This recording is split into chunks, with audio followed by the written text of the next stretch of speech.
Hello friends, welcome back to SK English tales. तो आज आपके पास एक नई कहानी लेकर मैं पुनः उपस्थित हूँ। तो आज की जो हमारी कहानी है वो कहानी का शीर्षक है पंडित and the rich man.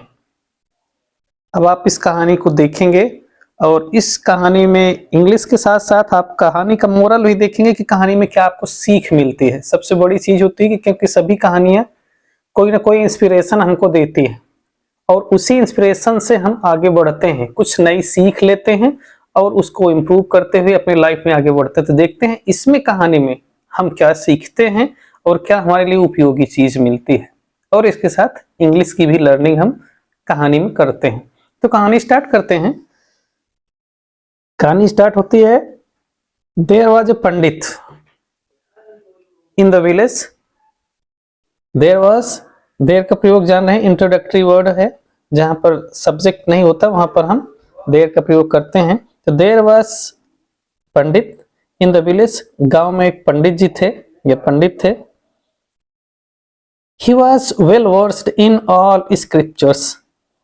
Scriptures mean यहाँ पर पत्थर पर नक्काशी करना, जो पत्थर पर लिखते हैं उनको स्क्रिप्चर्स कहा जाता है। तो ही वॉज वेल वर्स्ड, वो बहुत अच्छे ज्ञाता थे, किसमें? इन ऑल स्क्रिप्चर्स, सभी पत्थर की नक्काशी पर। पत्थर पे किसी तरह की लिखावट हो वो आराम से कर लेते थे, उनको कभी भी डिफिकल्टी नहीं होती थी। ही न्यू एवरीथिंग, वह सब कुछ जानते थे। ये पास्ट सिंपल पास्ट टेंस का है, न्यू, नो का सेकंड फॉर्म न्यू। ही न्यू, वो जानते थे, एवरीथिंग, सब कुछ। बट, लेकिन ही वॉज पुअर। ठीक है, बट यहाँ पर कंजक्शन का यूज किया गया है जब विरोधाभास होता है, जब बातों में दो कंट्रोवर्सीज या कहिए कि दो कंट्रोवरीज वर्ड्स को कनेक्ट करने के लिए हम बट का प्रयोग करते हैं। ठीक, बट ही वाज पुअर, लेकिन वह गरीब थे। He did not have a house, उनके पास एक घर भी नहीं था।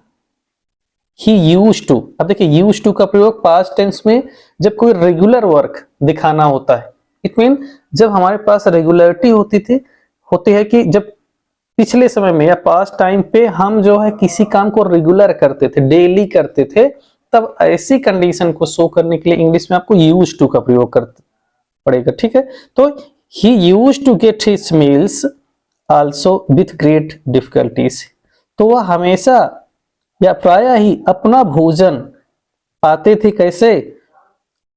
विथ ग्रेट डिफिकल्टीज, बहुत मुसीबतों के बाद, बहुत कठिनाइयां, बहुत समस्याओं के बाद उनको एक टाइम का भोजन मिल पाता था। ही यूज्ड टू गेट, वह प्रायः पाते थे, हिज मील, अपना भोजन, आल्सो भी, विथ ग्रेट डिफिकल्टीज, बहुत मुसीबतों के बाद।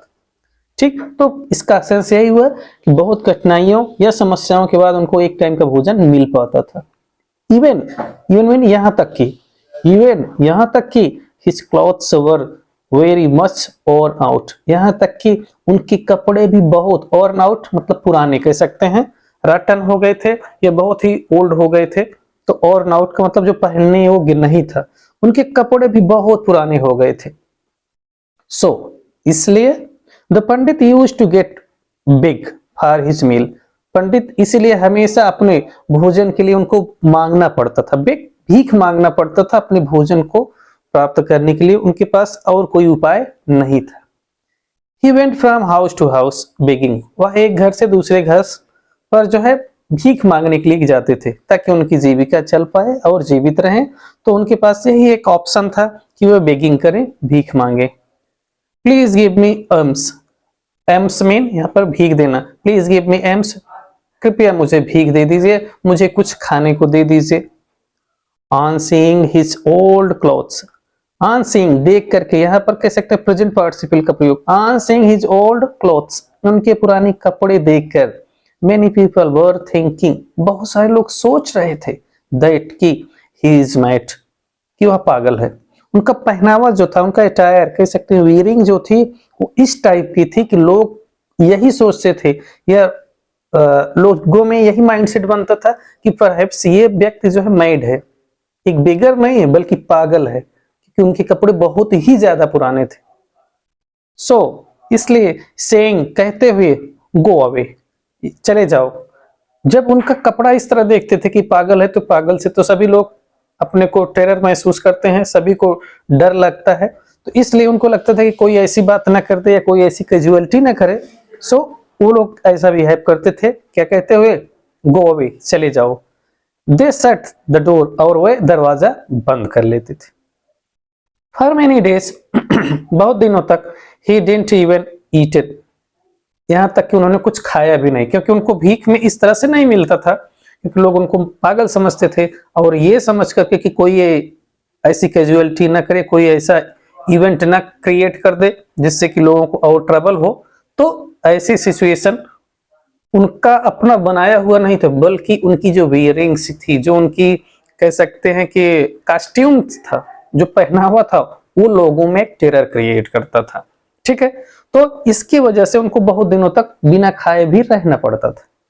आगे, वंस एक बार, समहाउ किसी तरह, वंस समहाउ एक बार किसी तरह, ही ऑब्टेन्ड उन्होंने प्राप्त किया, न्यू क्लोथ्स नए कपड़े। वंस एक बार, समहाउ ही ऑब्टेन्ड न्यू क्लोथ्स, वह किसी तरह नए कपड़े प्राप्त किए। A rich man gave those clothes, एक धनी आदमी उनको ये कपड़े दिया था। टू द पंडित, पंडित जी को ये कपड़े कोई धनी आदमी दिया था, और बहुत मुश्किल से कहिए कि उनको नए कपड़े मिले। Wearing those new clothes, ये नए कपड़े पहनकर, he went to beg as before, वह मांगने के लिए पहले की तरह फिर चले गए। ठीक है, टू द वेरी फर्स्ट, पहली बार, to the very first house he went, जब वह पहले घर पर ये नया पहनावा पहनकर जब वह पहले घर पर पहुंचे, house he went, the house holder set, तब घर का मालिक कहा, सर, श्रीमान जी,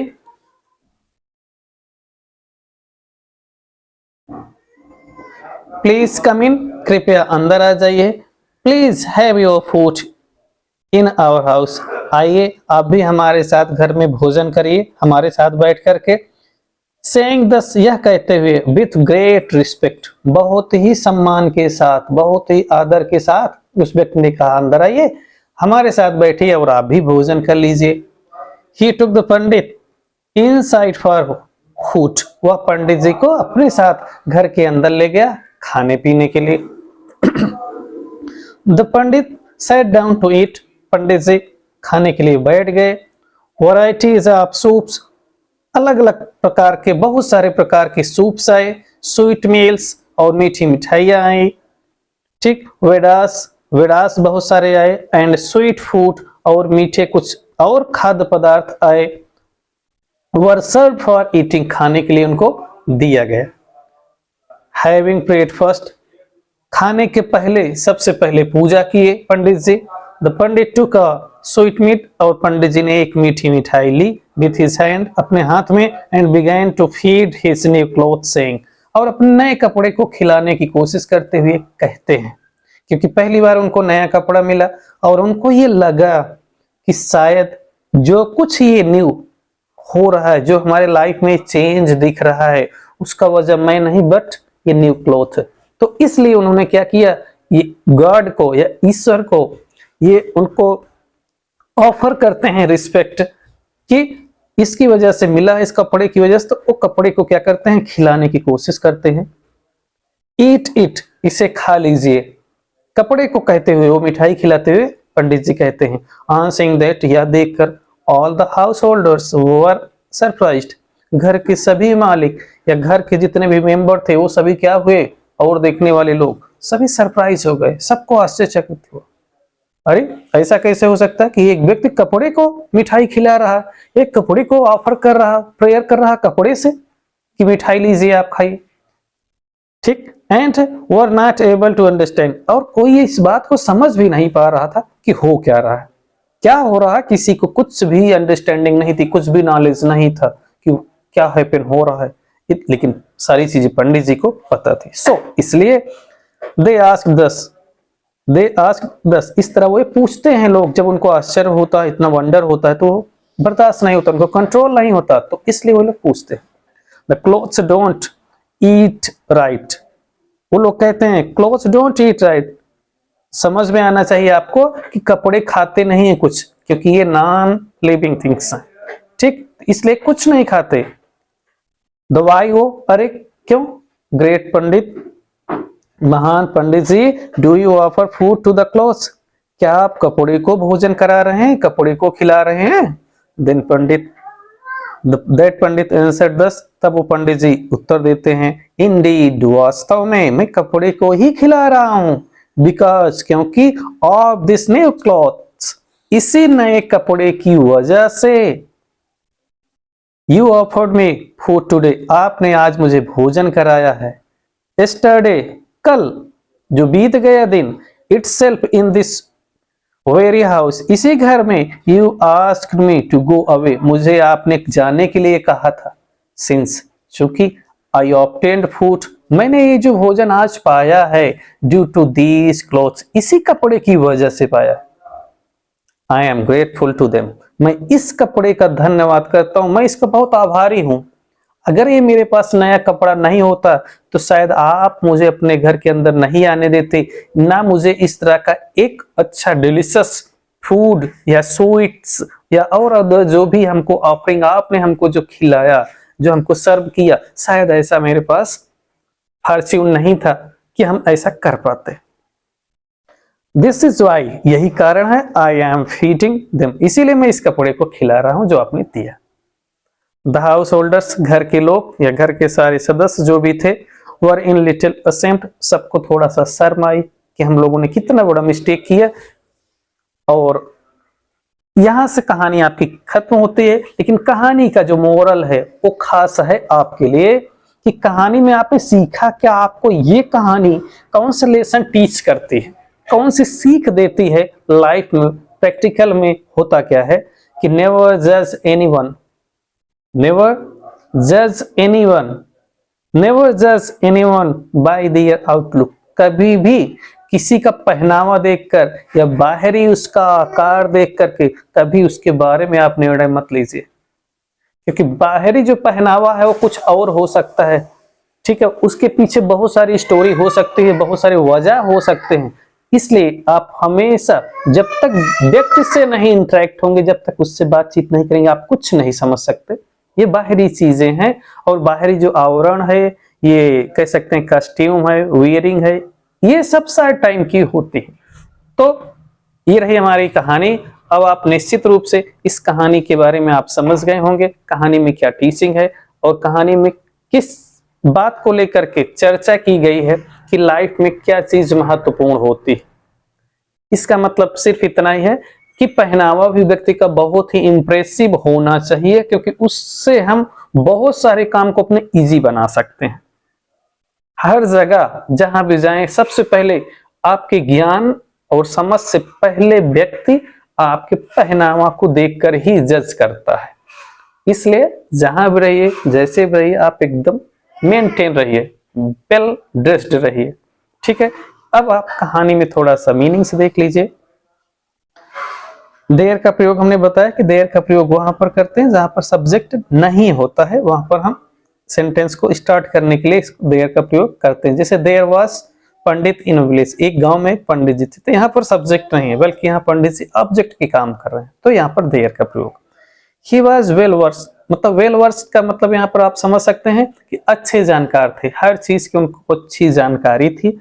और वर्स्ट का मतलब किसी एक फील्ड में वो बहुत अच्छे ज्ञाता थे, किसमें? इन ऑल स्क्रिप्चर, किसी तरह के जो स्क्रिप्चर्स होते हैं, जो पत्थर पर लिखावट नक्काशी होती है, उसके वो अच्छे जानकार और ज्ञाता थे। ही न्यू, उनको पता था, न्यू मीन जानना, एवरीथिंग मीन होता है सब कुछ, ठीक है, बट मीन होता है लेकिन, ठीक है, पुअर गरीब पता ही है, बाकी चीजें। यहाँ पर यूज्ड टू का प्रयोग हमने बताया कि पास्ट टेंस में जब कोई वर्क रेगुलर होता रहता है उसको शो करने के लिए हम यूज्ड टू का प्रयोग करते हैं। डिफिकल्टीज, समस्याएं या मुसीबतें, मील्स मीन होता है भोजन, क्लॉथ्स कपड़े, ठीक है, ये चीजें हो गई। इसी तरह बेगिंग मीन होता है भीख मांगना या मांगना, ठीक। हाउस टू हाउस जब दो बार आता है टू करके, तो समझ ले एक घर से दूसरे घर, मतलब उस काम की रिपीटेशन को दिखाता है कि आप वो काम बार बार कर रहे हैं। हाउस टू हाउस, एक घर से दूसरे घर तक जाना। जैसे प्लीज गिव मी, कृपया मुझे भीख दे दीजिए। आप यहाँ पर इस सेंटेंस को आप देख रहे होंगे, ठीक है। तो यहाँ पर जो है आपके पास ये इंपरेटिव सेंटेंस है, ठीक है। यहाँ पर रिक्वेस्ट किया जा रहा है और इंपरेटिव सेंटेंस जो है आप जानते हैं कि हेल्पिंग वर्ब से स्टार्ट होता है, वहां पर किसी सब्जेक्ट को जरूरत नहीं, या प्लीज से स्टार्ट होता है या लेट से स्टार्ट होता है। ये आपका इंपरेटिव सेंटेंस है, ठीक है। इसको ध्यान रखिए। इसमें डायरेक्ट आप कहीं भी सेंटेंस ऐसे बोले जा सकते हैं, जैसे open the door, please sit down, please come here, please help me, ठीक, प्लीज डू इट। ऐसे चीजें जितनी भी सेंटेंस है ऐसे आप बना सकते हैं, ये इंपरेटिव सेंटेंस है, ठीक। इसी तरह से और भी हैं। यहाँ पर मैड मीन होता है पागल, ठीक। गो अवे मीन होता है दूर चले जाना, गो अवे, ये फ्रेज है तो इसका प्रयोग यहाँ पर किया गया, गो अवे दूर चले जाइए। शट मीन होता है बंद करना, जैसे शट द डोर। अब अगर यहाँ पर यू दे हटा दिया जाए तो ये इंपरेटिव सेंटेंस हो जाएगा, ठीक। जब भी इंपरेटिव सेंटेंस बनते हैं उसमें सब्जेक्ट जो है यू वो छिपा रहता है, हिडन रहता है, उसको ओपन नहीं करते, ठीक। इवन मीन होता है यहाँ तक की। आगे चलते हैं। समहाउ किसी तरह से। ऑब्टेन मीन होता है प्राप्त करना, गेन करना किसी चीज को, इसको ऑब्टेन कहा जाता है। रिच धनी, इस तरह। और वियरिंग्स मीन पहनावा, कह सकते हैं। वियरिंग्स जो हमारा कॉस्ट्यूम है, जो पहनावा है, उसको हम वियरिंग कहते हैं। हाउस होल्डर्स, हाउस होल्डर्स मतलब यहाँ पर जो मालिक होते हैं उनकी बात कर रहे हैं कि बहुत सारे वहां पर मालिक या बहुत सारे गांव के लोग इकट्ठा थे, तो मालिक ही थे घर के, मुखिया। प्लीज कम इन, इस तरह से। ग्रेट मीन महान, रिस्पेक्ट सम्मान। टुक मीन लिया, टेक का सेकंड फॉर्म टेक, टुक, टेकन, ये जो है सेकंड फॉर्म है टेक, टुक, तो यहाँ पर ध्यान रखना है इस तरह से। और वैरायटीज मीन अलग अलग, भिन्न भिन्न किस्म के, ठीक है। सूप, सूप मीन होता है, सूप ही इसको कहिए कि या एक तरह से जैसे हम लोग काढ़ा कहते हैं, ठीक है। बहुत सारे काढ़े उनको पिलाए गए। स्वीट मील्स, मीठे खाद्य पदार्थ भी उनको दिए गए, ठीक। इसी तरह बहुत सारी चीजें उनको सर्व की गई। प्रेड मीन प्रार्थना किया, ठीक। स्वीट मीट यहाँ पर मिठाई से ही मतलब है, ठीक। अब सरप्राइज, सरप्राइज मीन आश्चर्यचकित, जब वंडर हो किसी चीज पे उसको कहते हैं सरप्राइज। अंडरस्टैंड मीन होता है समझना, ठीक है। इस तरह से ये आपके मीनिंग्स हैं। तो अब मुझे उम्मीद है कि आपको कहानी बहुत अच्छी लगी होगी, और जैसा भी आपको कहानी लगा आप कहानी के कमेंट बॉक्स में आप बता सकते हैं। और प्लस एक चीज ये भी आपसे रिक्वेस्ट है सभी से कि हमारे जो भी कह सकते हैं ऑडियंस हैं या व्यूअर्स हैं, चैनल को भी अगर नहीं सब्सक्राइब किए तो प्लीज चैनल को भी सब्सक्राइब कर लीजिए, और जिससे कि हमें भी थोड़ा सा इनकरेजमेंट मिलता रहे। So thank you for watching my story.